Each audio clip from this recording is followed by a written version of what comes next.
reductions in perceived stress, and increases in resilience. And studies that we published in a school in western Massachusetts showed an interesting trend. These were done as randomized controlled trials with high school students in western Massachusetts. And one thing we found was that on a number of outcome measures, the mental health outcome measures, looking at improvement in the yoga group, you can see modest changes, if anything. Very close to no improvement whatsoever. But when we look at the control group that did not practice yoga, you can actually witness this deterioration in mental health that our children are experiencing over a single semester.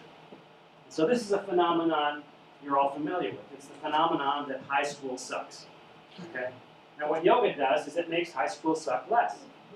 It's as simple as that. This is preventive medicine. This is preventing this decline in mental health. Now, if we had yoga for more than a single semester, I would argue that we could probably even make improvements on these outcomes.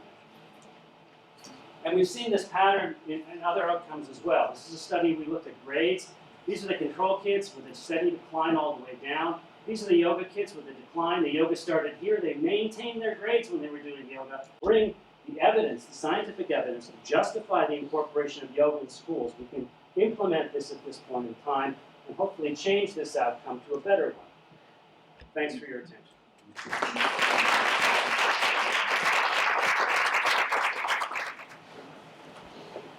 Hi.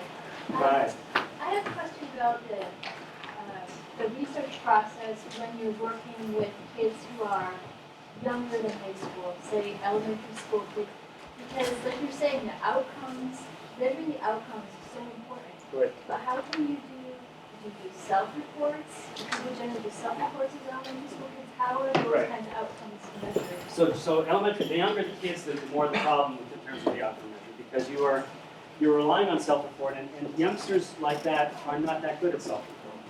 And so there's also very few questionnaires that are validated in that younger population. So you do what you can. You try and make a simple questionnaire. I mean, so for example, there's happy face, sad face kind of thing, and so you do that kind of thing.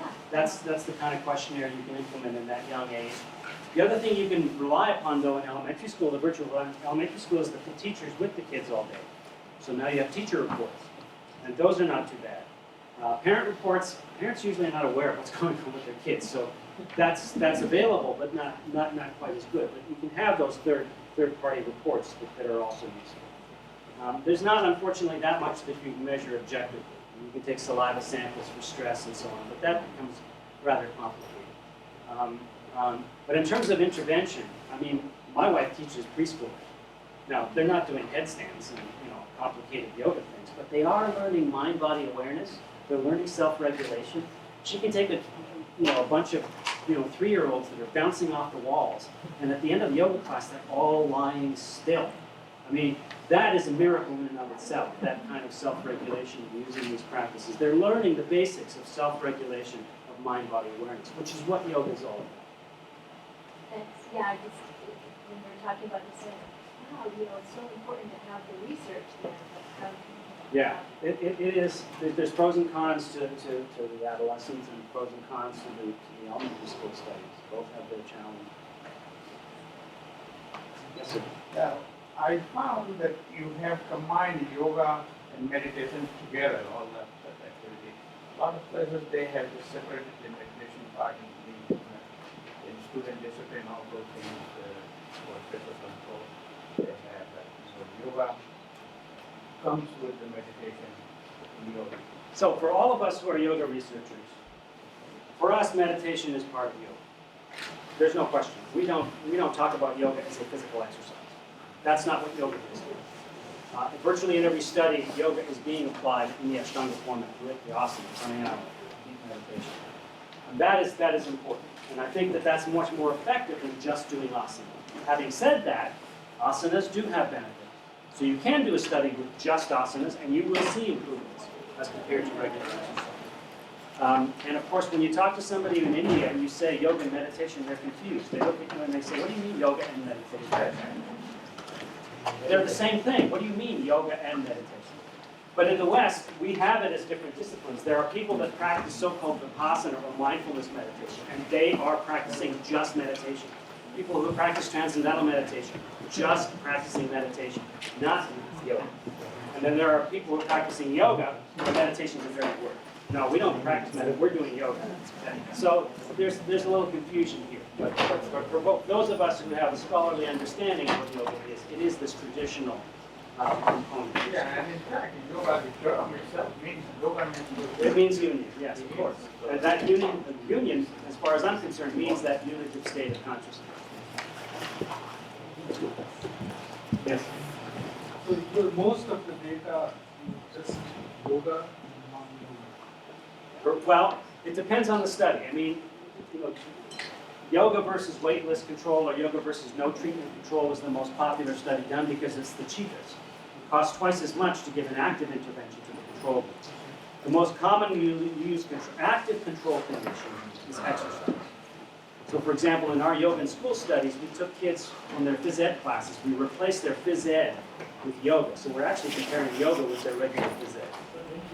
Is there any, I am not aware of any data where there is a comparison of yoga with either aerobic or karate or taekwondo or whatever? Not so much martial arts, but there is comparison. There are a number of studies that have compared yoga with exercise. Yeah, that has been used. Not a huge amount, but it has been used. How was that data? Well, the yoga tends to be better on measures of stress and emotion regulation. Yoga is much more effective than regular exercise in terms of stress management and emotion regulation, and certainly mind-body awareness. Because aerobic exercise does not engage in mind-body awareness. The other thing about aerobic exercise, it often doesn't use breathing practices. And so those are things that are very powerful in yoga that aerobic exercise does not have. And the other thing about the asanas as compared to aerobic exercise, the asanas are much more focused on flexibility, on range of motion.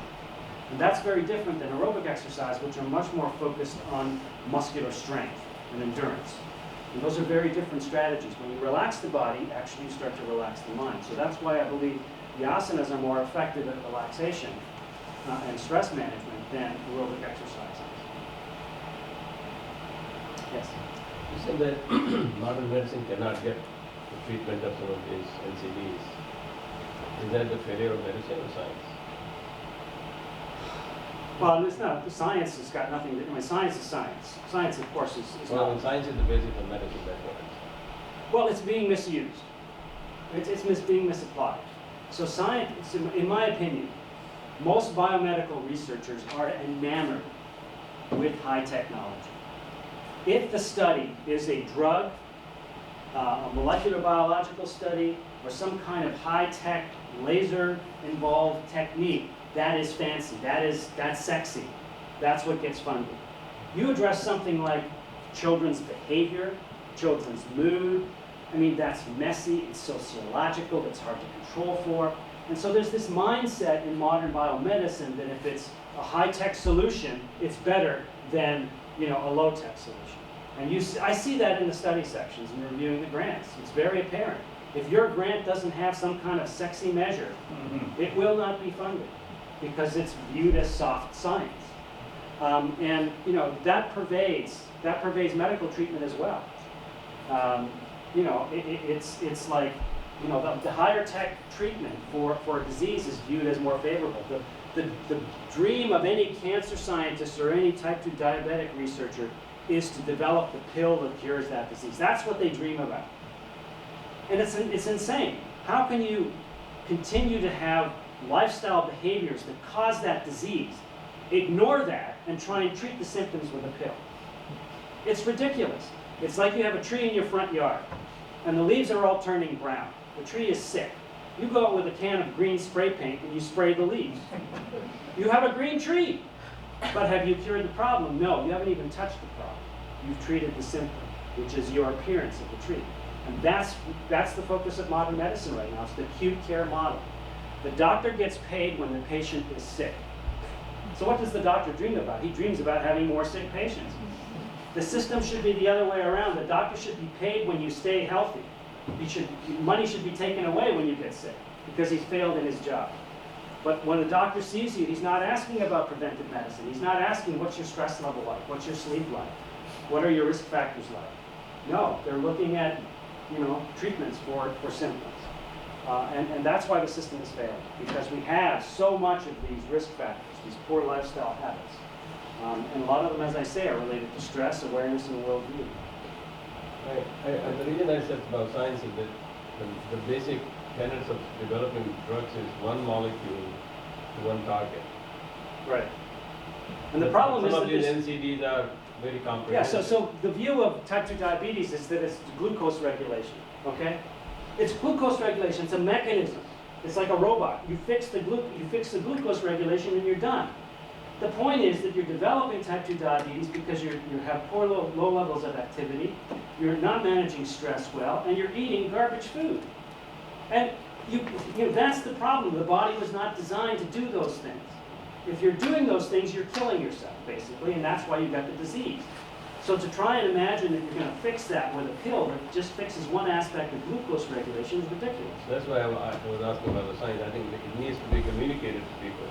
There is a lot more There needs to be a shift in mentality. And that is hard to get in this system where everybody's enamored with these high-tech approaches. Yes? Say some of the diseases are hereditary. Well, some are. I mean, there are some communicable diseases, and there are some diseases that are genetically, carried on.